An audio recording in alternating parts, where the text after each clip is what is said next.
નમસ્કાર વિદ્યાર્થી મિત્રો, સરસ્વતી ગ્રુપ ઓફ એજ્યુકેશન દ્વારા ચાલતા આ લર્નિંગ પ્રોગ્રામમાં હું બ્રિજેશ સાકળેચા ફરી એકવાર આપ સૌનું હાર્દિક સ્વાગત કરું છું. આપણે ધોરણ 8 ની અંદર વિજ્ઞાન વિષયમાં ચેપ્ટર નંબર 18 નો અભ્યાસ કરતા હતા કે જેનું નામ છે હવા અને પાણીનું પ્રદૂષણ. કે જેમાં આપણે વાત કરતા હતા હવા અને પાણીમાં થતા પ્રદૂષણને કારણે કે જેને કારણે આખા સજીવ સૃષ્ટિ ઉપર અસર પડે છે અને ઇવન નિર્જીવ સૃષ્ટિ પરમાં. એમાં આપણે હવાના પ્રદૂષણ વિશે ડિટેલમાં ચર્ચા કરી લીધી. આપણે અત્યારના પાણીના પ્રદૂષણની ચર્ચા કરતા હતા કે જેમાં આપણે કેસ સ્ટડી કરતા હતા પાણીનું પ્રદૂષણ કેવી રીતે થાય છે, કે જેમાં આપણે સૌથી પહેલા એના માટેના જવાબદાર પરિબળો જોયા કે નદીમાં કઈ રીતે પ્રદૂષણ થાય. ત્યારબાદ આપણે ઉદાહરણ જોયું મસ્ત મજાનું કે ઉત્તર પ્રદેશના સૌથી વધુ વસ્તી ધરાવતા એવા કાનપુર શહેર. આ સિવાય આપણે હવે આગળ વધીશું કેસ સ્ટડી ઉપર અમુક બીજા ઉદ્યોગો દ્વારા થતા પ્રદૂષણને કારણે પાણીનું પ્રદૂષણ થાય છે કે જેમાં ઘણા ઉદ્યોગો નદી તથા ઝરણામાં નુકસાનકારક રસાયણો છોડે છે. ઓલરેડી આપણે ચર્ચા કરી દીધી કે ઘણા બધા એવા ઉદ્યોગો છે કે જે પોતાના જે ઉદ્યોગોમાંથી જે કેમિકલ્સ નીકળે એને પાણીની અંદર છોડી દે કે જે કહેવાય ને કે નદીઓમાં રહેતા સજીવો માટે નુકસાનકારક છે. પ્લસ એ આસપાસ જેટલી જ્યાં સતત કેમિકલ છોડાતું હોય એ પણ કેમિકલ વાળું પાણી પીએ. કે જેમાં આપણે ઉદાહરણ તરીકે જોઈએ તો ઓઇલ રિફાઇનરીઓ બેસ્ટ વાત છે. ઓઇલ રિફાઇનરી હોય તો એમાંથી તો કેમિકલ નીકળવાના જ છે. પેટ્રોલિયમના શુદ્ધિકરણની વાત કરીએ તો આ સિવાય કાગળના કારખાના, એટલે વિદ્યાર્થી મિત્રો બને એટલા કાગળના તેનો ઉપયોગ છે ને ઓછો કરવો જોઈએ. વૃક્ષ બચશે. આ સિવાય આપણે પાણીને પ્રદૂષિત થતા પણ રોકી શકશું. ક્લિયર? તો બની શકે એટલા કાગળ જે છે એ ઓછા વાપરવા જોઈએ. એના માટે આપણે સૌથી વધારે સારામાં સારી બાબત શું તો કે ટેકનોલોજીનો ઉપયોગ કરો અને સોફ્ટ કોપી જેમ બને એમ બનાવો અને એવી રીતે તમે તૈયારી કરી શકો. આ સિવાય કાપડની તથા ખાંડની મિલ અને ખાંડની મિલ. ખાંડની મિલ એમાંથી તો હદબારી વાસ આવે અને પાણીમાં છોડે આખું જે દ્રાવણ હોય. અને કેટલીક રાસાયણિક ફેક્ટરીઓ કેમિકલ્સ બનાવતી ફેક્ટરી હોય. આ બધી ઉદાહરણ એ બધી ફેક્ટરીઓ મોટા ભાગે શું કરે તો કે મોટા ભાગે રસાયણોને પાણીની અંદર જવા દે છે, છોડી દે છે. આ ઉદ્યોગો પાણીમાં રાસાયણિક પ્રદૂષણ ફેલાવે છે. જે રસાયણો છોડવામાં આવે છે તેમાં કયા તત્વો આપણને શું કામ એ રાસાયણિક તત્વો જે છે એ નુકસાન કરે છે તો કે ભાઈ એની અંદર મોટે ભાગે આર્સેનિક, સીસુ અને ફ્લોરાઇડ્સ. આર્સેનિક એક તત્વ છે AS, સીસુ એટલે કે લેડ, પીબી, પેલેડિયમ જેને કહેવાય, ફ્લોરાઇડ એટલે કે જે ફ્લોરિનના સંયોજનો હોય F તરીકે દર્શાવવામાં આવે છે ફ્લોરિન. તો ફ્લોરાઇડ, સીસુ અને આર્સેનિકના સંયોજનો અને અથવા તો એ તત્વો જે છે એ પાણીની અંદર કેમિકલ્સ દ્વારા પાણીની અંદર મોટે ભાગે આવેલા હોય છે કે જે રાસાયણિક પ્રદૂષણ ફેલાવે છે. જે વનસ્પતિઓ અને પ્રાણીઓ માટે ઝેરી છે. ઓકે, એ વનસ્પતિઓ અને પ્રાણીઓ માટે પણ ઝેરી છે.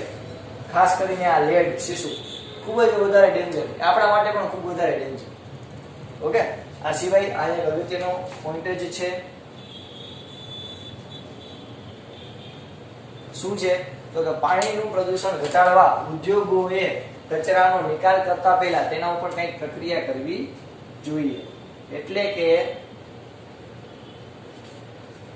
ડાયરેક્ટ આપણે આ જે કેમિકલ જે છે એ મોટી ફેક્ટરીઓ ડાયરેક્ટ કેમિકલ જે છે એ પાણીમાં છોડી દે એના કરતા કંઈક પહેલા એવી પ્રોસેસ કરવી જોઈએ કે જે હાનિકારક તત્વો જે છે, હાનિકારક જે પદાર્થો છે એ એમાંથી નીકળી જાય એ કેમિકલ્સ દ્વારા પાણીમાંથી, કે જેથી પાણીનું પ્રદૂષણ આપણે ઓછું કરી શકીએ અથવા નહીવત કરી શકીએ.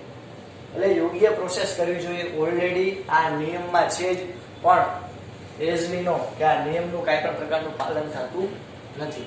તો સરકારે ગવર્મેન્ટે એક્શન લેવા જોઈએ કે સ્ટ્રિક્ટમાં સ્ટ્રિક્ટ એક્શન લેવા જોઈએ કે જેથી આ કંપનીઓ જે છે, જે મોટા ઉદ્યોગો જે છે એ પ્રોપર સરકારી નિયમોનું પાલન કરે અને પાણીનું પ્રદૂષણ બનતું હોય એટલું અટકે. આ અશુદ્ધ પાણી ભૂમિને પણ પ્રદૂષિત કરે છે. કઈ રીતે? તો કે જો તેનાથી ભૂમિની એસિડિકતા તથા કૃમિની વૃદ્ધિમાં ફેરફાર થાય. કારણ કે કેમિકલ વાળું પાણી હોય તો એ સુકાઈ જશે. હાલો આપણે જમીનમાં નાખીએ તો જમીનમાં સુકાઈ જાય, અંદર ઉતરશે પાણી અંદર ઉતરશે તો જમીનની એસિડિટીમાં વધારો કરશે, એટલે કે અલ્ટિમેટલી ફળદ્રુપતા ઉપર અસર પડશે અને કૃમિની વૃદ્ધિ વગેરેમાં કંઈક ફેરફાર થાય છે. આ ઉપરાંત પાકના રક્ષણ માટે જંતુનાશકો અને નીંદણનાશકો પાણી સાથે દ્રાવ્ય થાય. હવે જંતુનાશકોની આપણે તમે પાકવાળા ચેપ્ટરમાં ભણ્યા કે પાકને નુકસાન ન થાય એટલે અથવા તો પાકમાં જંતુ થયા હોય તો એના માટે આપણે જંતુનાશકોનો ઉપયોગ કરીએ, એનો છંટકાવ કરીએ. અને પાકની સાથે જે બિનજરૂરી વનસ્પતિ ઉગી નીકળે ઓકે તેને આપણે નિંદણ કહીએ, કે જે શું કામ કરે તો કે જે પાકના પોષક તત્વો હોય એ ખાય છે, એટલે પૂરતો પાક ન થાય, એટલે આપણે એને પણ દૂર કરવું પડે, એટલે કે નીંદણનાશકોનો પણ ઉપયોગ કરવો પડે. તો જંતુનાશકો અને નીંદણનાશકો જે છે એ પાણી એ આપણે છંટકાવ કરતા હોય તો અલ્ટિમેટલી જે આપણે પાણી પાયું હોય પાક સાથે એ પાણીમાં પણ પડશે. હવે એ પાણી જે છે એ અલ્ટિમેટલી બે વસ્તુ થશે, કાં તો એ પાણી હોય એ આમ જાતું હોય તો એ ક્યાં તો કે એ ખેતરોમાંથી જળાશયોમાં ઠલવાય, એટલે કે તળાવમાં એનું બધું ઠલવાય. જો કદાચ જમીનમાં ઉતરી જાય તો જમીનમાં રહેલા ભૂગર્ભ જળને, એટલે કે આપણે જમીનની અંદર જે ભૂગર્ભ જળ હોય કે જે આપણે ડંકી દ્વારા કે એના દ્વારા બહાર કાઢીએ એ ભૂગર્ભ જળ, એટલે કે કૂવો હોય ઘણી બધી જગ્યાએથી ભૂગર્ભ જળ બહાર નીકળે તો એને પણ પ્રદૂષિત કરી શકે. તો આ આપણે જે જોઈએ પ્રદૂષણ એ કયું છે તો કે આપણે કેસ સ્ટડી અત્યારે ચાલુ જ છે, આ એ જ ટોપિક છે. એમાં આપણે અલગ અલગ પાણીના કેટલી બધી રીતે પ્રદૂષણ થઈ છે ઉદ્યોગો દ્વારા એ આપણે જોઈએ છીએ. ઓકે, હજી આપણે કન્ટિન્યુ કરીએ. પહેલા બધે ફટાફટ આટલું તમારી બુકની અંદર રંગબેરંગી પેનથી લખી લો. ચાલો પહેલા આટલું લખી લો.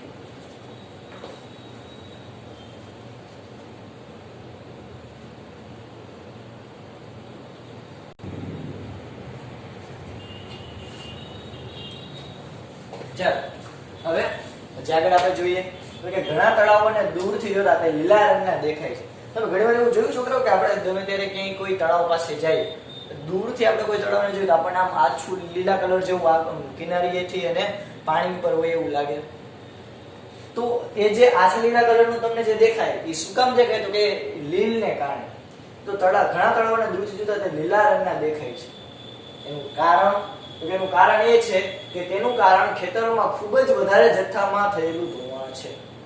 એટલે કે ખેતરોની અંદર ખૂબ વધારે પ્રમાણમાં જે પાણી છાંટવામાં આવ્યું એ જે જંતુનાશક વાળું કેમિકલ વાળું જે પાણી હતું એ મોટા ભાગનું તળાવમાં ઠલવાય તો આપણને તળાવ દૂરથી લીલા કલરનું દેખાય. શું કામ તો કે ભાઈ એ તળાવ હોય એની કિનારી ઉપર લીલ ઉગી નીકળે. શું ઉગી નીકળે? લીલ. અને સપાટી ઉપર પણ લીલ ઉગી નીકળે. એટલે કે આ જે ધોવાણ થયું એમાં જે જંતુનાશક અને નીંદણનાશક ને બધા જે કેમિકલ્સ વાળા હતા એ કેમિકલ્સ વાળું જે પાણી હતું એ તળાવમાં ઠલવાય તો એ લીલ માટે પોષક દ્રવ્યનું કામ કરે. કેનું કામ કરે? પોષક દ્રવ્ય. એટલે કે લીલ વધારે વિકસિત થાય સારી રીતે. એટલે આપણને દૂરથી કહેવાય ને કે તળાવ જે છે એ લીલા કલરનું દેખાય, કારણ કે એમાં લીલ આખી સપાટી પર અને કિનારી ઉપર ઓલમોસ્ટ જામી ગઈ હોય છે. એકવાર લીલ મૃત થાય, હવે જો આ લીલ હોય એ મૃત થાય એટલે કે આ લીલ મૃત્યુ પામે, ગુજરી જાય, ત્યારે તે વિઘટકો માટે ખોરાકના કામમાં આવે. વિઘટકો હોય એ લીલને ખાય, એટલે ના ઘણા બધી જીવાત હોય, બેક્ટેરિયા હોય, ઘણા બધા હોય. તો એ વિઘટકો જે છે એ મૃત લીલને ખાય છે. હવે તો કે આમાં સમસ્યા શું થાય તો કે આમાં સમસ્યા એ થાય કે જેવા વિઘટકો એ લીલને ખાય એટલે એ જે છે ઓક્સિજનની જરૂર પડે વિઘટકોને, તો તળાવમાં ઓક્સિજનની માત્રા ઘટે. તળાવમાં ઓક્સિજનની માત્રા ઘટે જેને કારણે જલીય સજીવોનું મૃત્યુ થાય. એટલે કે ઓબ્વિયસ વાત છે કે હવે જે લીલ ઉગી એને જે ઓલા વિઘટકો ખાવા માંડે તો વિઘટકો ઉર્જા ક્યાંથી મેળવશે તો કે એને પણ ઓક્સિજનની જરૂર પડશે. તો તળાવમાંથી ઓક્સિજન વિઘટકો ખેંચી લેશે, એટલે કે વધારે પડતો યુઝ કરશે, જેથી તળાવમાં ઓક્સિજનનું પ્રમાણ ઘટવાને કારણે અંદર રહેલા માછલાઓ કે કોઈ પણ જીવ સૃષ્ટિ હોય એ મૃત્યુ પામી શકે. તો આ રીતે પણ પ્રદૂષણ થાય છે. આ સિવાય કેટલીક વાર પ્રક્રિયા કર્યા વગરનો જ મળમૂત્રનો કચરો સીધે નદીમાં ઠાલવી દેવામાં આવે.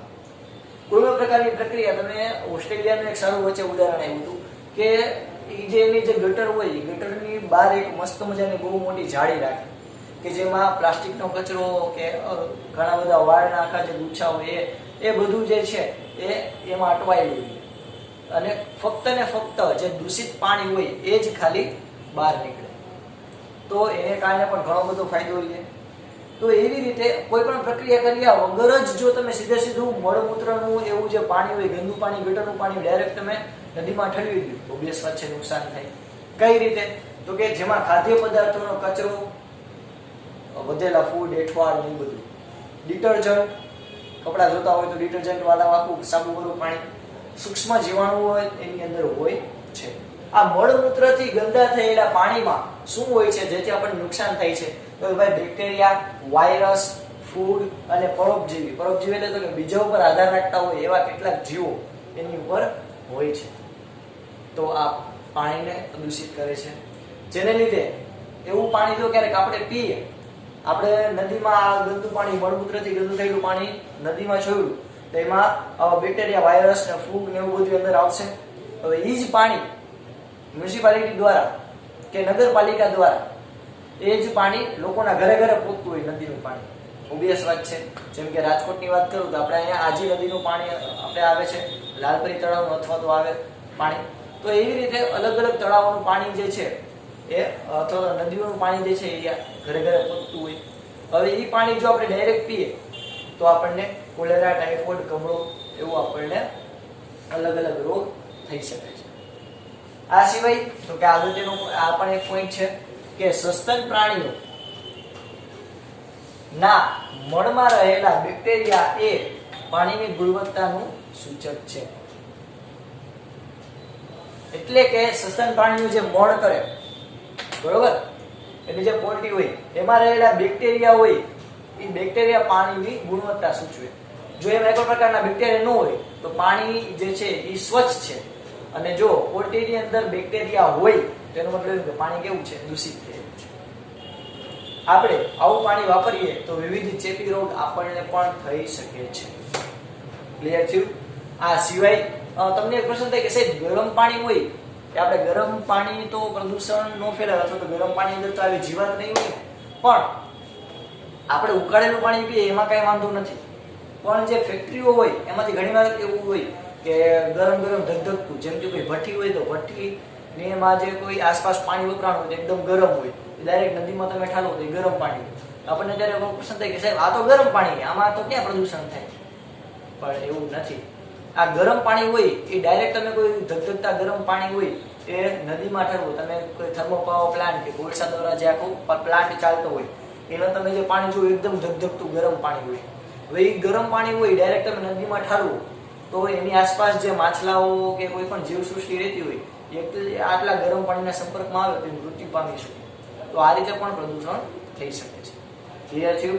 ચાલો, તો આ આપણે કેસ સ્ટડી પૂરેપૂરું ડિટેલમાં અભ્યાસ કર્યો, પાણી કઈ રીતે પ્રદૂષિત થઈ શકે છે.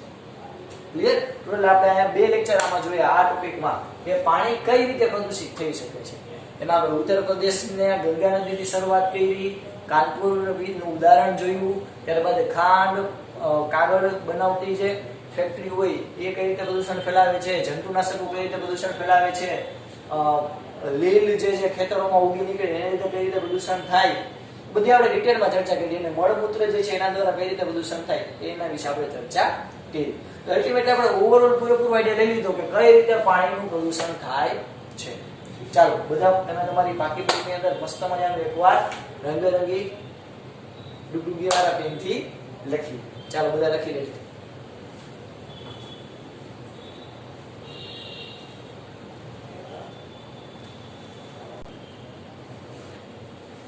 ચાલો, હવે આપણે ત્યાર પછીના 2 ટોપિકની ચર્ચા કરીએ. તો 18.8 પીવાલાયક પાણી શું છે અને કઈ રીતે શુદ્ધ થાય છે. તો આના માટે પહેલા તો આપણે પીવાલાયક પાણી શું છે એ સમજવા માટે એક મસ્ત મજાની પેલા સ્ટોરી આપી છે કે બુજો એકવાર ઉદાસ બેઠો હોય અને એ એમ કહેતો હોય કે ભાઈ હું એકદમ શુદ્ધ પાણી પીધું ને એકદમ ચોખ્ખું પાણી મને દેખાતું એવું પીધું, છતાં પણ હું માંદો પડ્યો. તો પહેલી એને સમજાવે છે કે આપણને એમ લાગતું હોય કે આ પાણી એકદમ ચોખ્ખું છે, પણ છતાં એમાં બેક્ટેરિયા અને આવા સૂક્ષ્મ જીવો હોય છે કે જે આપણને બીમાર કરી શકે છે. તો આપણે હંમેશા જે પીવાલાયક પાણી હોય, પહેલા તો પીવાલાયક પાણી ત્યારે કેને કહીશું? તો કે જે પાણી પીવા યોગ્ય હોય, જે પાણી પીવા યોગ્ય હોય એટલે કે એની અંદર આપણને હાનિકારક બેક્ટેરિયા કે કોઈ સૂક્ષ્મ જીવો ન હોય તેને આપણે શું કહીશું? પીવાલાયક પાણી. એટલે કે સિમ્પલ જે પાણી પીવા લાયક હોય એને કહેવાય પીવા લાયક પાણી. સિમ્પલ વાત. તો આ પીવા લાયક પાણી હોય એ ડાયરેક્ટ આપણે નદીમાંથી બધા લોકોને આપી દઈએ તો પોસિબલ નથી. નદીમાંથી આપણે પાણી ગમે એવું હોય એ તો પાણી ખરાબ જ હશે. નદીમાં આપણને ચોખ્ખું દેખાતું પણ છતાં પણ એમાં ન દેખાતા એવા બેક્ટેરિયા હોય, સૂક્ષ્મજીવો હોય એ આપણે ડાયરેક્ટ કોઈને આપી દઈએ તો એ માંદા પડશે. એટલે જે પણ નગરપાલિકા, મહાનગરપાલિકા હોય એ લોકો પહેલા એને શુદ્ધ કરે. નદીના પાણીને બધે ઘર સુધી પહોંચાડવા કરતા પહેલા એને શુદ્ધ કરે. શુદ્ધ કરવા માટે કેટલી તો કે મુખ્ય 3 રીત છે. કઈ કઈ? તો કે કેન્ડલ ફિલ્ટર, પાણીને ઉકાળવું અને ક્લોરિનેશન. કેન્ડલ ફિલ્ટર થી એટલે કે એક પ્રકારની ભૌતિક પદ્ધતિ છે કે જેની મદદથી તમે પાણીને શુદ્ધ કરી શકો. આ સિવાય પાણીને ઉકાળીને અને આ એક ઘરગથ્થુ પણ બહુ મસ્ત મજાનો ઉપયોગ કહી શકાય. આ સિમ્પલ એક નિયમ રાખવાનો વિદ્યાર્થી મિત્રો તમારે. તમારા મમ્મીને પણ આજે કહેજો. શું? તો કે જે કંઈ પણ આપણું નળનું પાણી આવે એ આપણે પહેલા તો એકવાર ઉકાળી લેવું જોઈએ. કારણ કે જો ક્યાંય કચાશ રહી ગઈ હોય પાણી શુદ્ધ કરવામાં અને આપણી ઉપર જે આપણે જ્યારે ઘરમાં પાણી આવતું હોય અને આપણે ડાયરેક્ટ ઉપયોગમાં લઈ લઈએ તો કદાચ નુકસાન થઈ શકે. એટલે પાણી જે છે એને આપણે ડાયરેક્ટ આવે એટલે એને ઉકાળી લેવું જોઈએ અને પછી એને પીવું જોઈએ. આ ઘરગથ્થુ ઉપયોગ તમે બહુ બેસ્ટ કહી શકો. આ સિવાય ક્લોરિનેશનથી પણ તમે પાણીને શુદ્ધ કરી શકો છો. ક્લોરિનેશન શું છે? તો કે એક ક્લોરીન નાની ગોળી હોય કે જેની મદદથી એ તમે નાખો એટલે ક્લોરીન જે છે એ આખું જે ડોળ હોય, જે પાણીની અંદર જે કંઈ પણ કચરો હોય એ બધાને નીચે બેસાડી દે, જેથી આખે ઉપરનું પાણી કેવું રહે? શુદ્ધ રહે અને તમે એને પી શકો. આ સિવાય બ્લીચિંગ પાવડરનો પણ ઉપયોગ આમાં થાય છે. પણ આ ત્રીજી પદ્ધતિ જે છે એમાં તમારે ધ્યાન શું રાખવાનું? તો કે ક્લોરીનની માત્રા એટલે કે ક્લોરીનની જે ગોળીઓ હોય એ વધારે યુઝ ન થઈ જાય, વધારે વપરાય ન જાય. નતર એના આપણને વિપરીત પરિણામ એટલે કે બહુ ખરાબ પરિણામ આવી શકે છે. ક્લિયર? તો જનરલી મહાનગરપાલિકા દ્વારા ક્લોરિનેશનની પદ્ધતિ હોય એ ઉપયોગમાં લેવાતી હોય છે. ઘણીવાર તમે એવું સાંભળેલું હશે કે જો ઉપરથી વધારે ક્લોરીનની ગોળીઓ પડી જાય તો આપણે પાણીમાં પણ ક્લોરીનની વાસ આવે. ઘણીવાર તમે તમારા પેરેન્ટ્સને કહેતા સાંભળતા હશો કે હમણાં પાણી બહુ ખરાબ આવે. ઓકે, તો એ ક્લોરીનની માત્રા વધારે ઓછી હોય તો એવું થઈ શકે. તો આપણા માટે બેસ્ટ ઉપાય શું? ગમે એવું પાણી ઉપરથી આવે એટલે કે નળમાં ગમે એવું પાણી આવે મ્યુનિસિપાલિટી દ્વારા કે નગરપાલિકા દ્વારા ગમે એવું પાણી આવે આપણે શું કરવાનું? તો કે એકવાર એને પ્રેમથી ઉકાળી દેવાનું, પછી આપણે પીવું. ઓકે, તો આ થઈ પાણી પીવાલાયક પાણી શું છે ને આપણે કઈ રીતે શુદ્ધ કરી શકાય. આ સિવાય તો કે શું થઈ શકે આપણાથી? છેલ્લે ભાઈ હવે આપણે એ કહ્યું કે હવે આપણે શું કરી શકીએ પાણીનું પ્રદૂષણ અટકાવવા માટે? જેમ આપણે વાયુના પ્રદૂષણ અટકાવવા માટે આપણે કીધું હતું કે ભાઈ શું થઈ શકે, તમે છેલ્લે એ કહ્યું આપણે એ કરશી. આપણે જોયું તેમ અલગ અલગ ઘણા સ્ટેપ લીધા હતા. ફટાકડા બની શકે તો ન ફોડવા જોઈએ. યોગ્ય હવાની ગુણવત્તા જે છે એ સરકારી સંસ્થાઓ દ્વારા મપાતી હોવી જોઈએ અલગ અલગ જગ્યાએ. ત્યારબાદ આપણે અલગ અલગ ઘણા સ્ટેપ જોયા હતા કે વૃક્ષો ઉગાડવા જોઈએ. આવી ઘણી બધી આપણે ચર્ચા કરી. એવી રીતે આમાં આપણે પાણીનું પ્રદૂષણ અટકાવવા માટે શું થઈ શકે આપણાથી, અથવા તો શું કરી શકાય, પગલાં શું આપણે લઈ શકાય આપણે અને ગવર્મેન્ટ? તો કે ભાઈ નદી કે તળાવમાં પ્રદૂષિત પાણી સીધે સીધું ન ઠલવાય એ માટે ઔદ્યોગિક એકમો માટે કાયદાઓનો સખ્તાઈથી અમલ થવો જોઈએ. એટલે કે પેલો પોઈન્ટ શું કે છે? તો કે ભાઈ મોટા મોટા ઉદ્યોગો દ્વારા ડાયરેક્ટ પાણી જે છે એ નદીમાં ન ઠલવાય એ માટે ચોક્કસ કાયદાનો સખ્તાઈથી અમલ થવો જોઈએ.